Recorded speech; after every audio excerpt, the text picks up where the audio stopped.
मोहम्मद आसिफ इलियास के ससुर जान है माशाल्लाह, ये भी उसी अंदाज में सरपरस्ती फरमा रहे हैं। अल्लाह पाक की जिंदगी दराज फरमाएगा। आगे कारी साहब,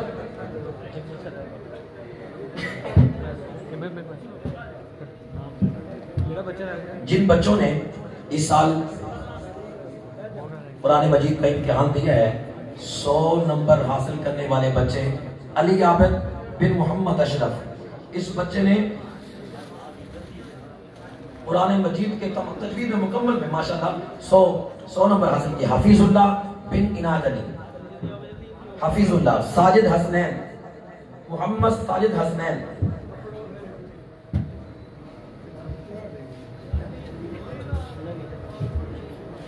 बड़े जल्दी आओ, अब्दुल वहाब बिन खलील अहमद, अब्दुल वहाब बिन खलील अहमद, अवैस इमरान, मोहम्मद अवैस इमरान, शकील मुजाहिद, मोहम्मद शकील बिन मुजाहिद,